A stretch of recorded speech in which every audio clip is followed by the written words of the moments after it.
নিজের গলাটা ছাড়তে হবে। তাই কি প্রতিবাদের ঢেউ এভাবে আছড়ে পড়েছে?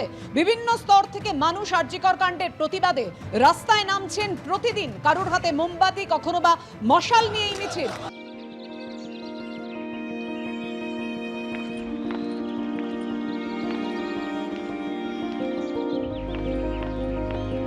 বেহালার শখের বাজার থেকে যে মিছিল ইতিমধ্যেই শুরু হয়েছে সেই ছবি আপনাদের সামনে রেখেছি। শখের বাজার থেকে বেহালা থানা পর্যন্ত মিছিল বিভিন্ন স্কুলের প্রাক্তনীদের।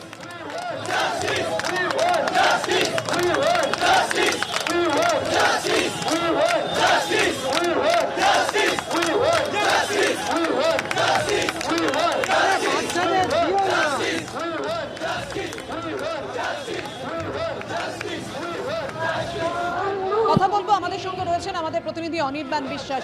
অনির্বাণ, দেখো, শুরুতেই যে কথা বলছিলাম যে নিজের গলাটা ছাড়তে হবে এবং বিচারের এই যে স্বর, বিচার চাই বলে এই স্বর, সেটা পৌঁছে দিতে হবে সব স্তরে।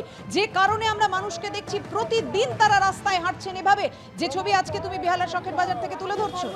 এই মুহূর্তে কিন্তু মিছিল এগিয়ে চলেছে বেহালা থানার দিকে এবং আমি দেখাবো আমার পিছনে কিন্তু হাজার হাজার মানুষ বেহালার বিভিন্ন স্কুলের সেই প্রাক্তনীরা তারা কিন্তু রাস্তায় নেমেছেন এবং দেখতেই পাচ্ছ জাতীয় পতাকা থেকে শুরু করে ইস্ট বেঙ্গলের পতাকা নিয়ে কিন্তু যেমন মানুষ আছেন তেমন কিন্তু বিভিন্ন জায়গা থেকে বিভিন্ন ক্ষেত্রের প্রতিষ্ঠিত মানুষ তারাও কিন্তু উপস্থিত রয়েছে। তুমি দেখতে পাচ্ছ যে বিভিন্ন আমার সামনে রয়েছে বেহালা আর্য বিদ্যামন্দির প্রাক্তনীদের ডাকে এবং বিভিন্ন স্কুল 42টা স্কুলের প্রাক্তনীরা তারা কিন্তু হাঁটছেন বেহালা শখের বাজার থেকে বেহালা থানা পর্যন্ত। যদিও এখনো পর্যন্ত আমরা যে জানতে পারছি এখানে যারা উদ্যোক্তা রয়েছেন যে এত বড় মিছিল, এই মিছিলের শেষ ভাগ এখনো পর্যন্ত কিন্তু বেহালা শখের বাজারে এবং এই মিছিল যত সময় যাচ্ছে ততই কিন্তু সাধারণ মানুষের যে উপস্থিতি সেটা কিন্তু লক্ষণীয়। স্বাভাবিকভাবেই মানুষ কিন্তু নেমেছেন যাত্রীদের দাবিতে। আমরা একবার কথা বলবার চেষ্টা করবো, হাতটাতে কথা হোক, রাস্তায় নামতে হচ্ছে। সুপ্রিম কোর্টে তো একদিকে বিচার চলছে, অন্যদিকে সিবিআই তদন্ত করছে।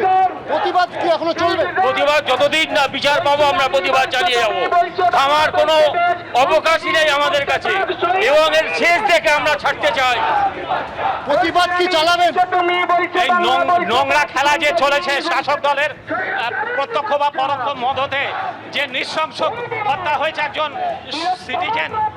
সিটিজেন, যে নিষ্পাপ সিটিজেনকে যেভাবে মারা হয়েছে, তার অপরাধী 100 জন হোক 500 জন হোক, তার একই রকম নির্মমভাবে তার শাস্তি চাই। জনগণ জেগে উঠেছে, কারোর নিস্তার নাই। ছেড়ে দিলে হেরে যাবে, কুকুর তোমায় কামড়ে যাবে। ছেড়ে দিলে হেরে যাবে, কুকুর তোমায় কামড়ে যাবে।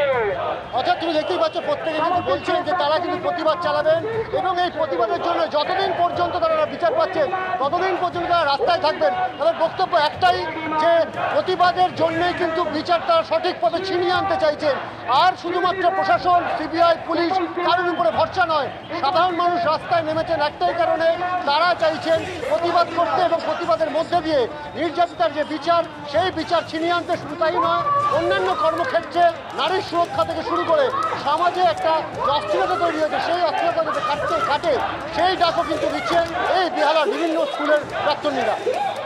একেবারে প্রতিবাদের মধ্যে দিয়ে এভাবেই বিচার আনবেন তারা, এই বার্তাটাই কোথাও বারে বারে তারা স্পষ্ট করতে চাইছেন। শুধুমাত্র সাধারণ মানুষ নয়, নাগরিক সমাজ থেকে শুরু করে বিভিন্ন স্কুলের প্রাক্তনীরা আজকে পথে নেমেছেন।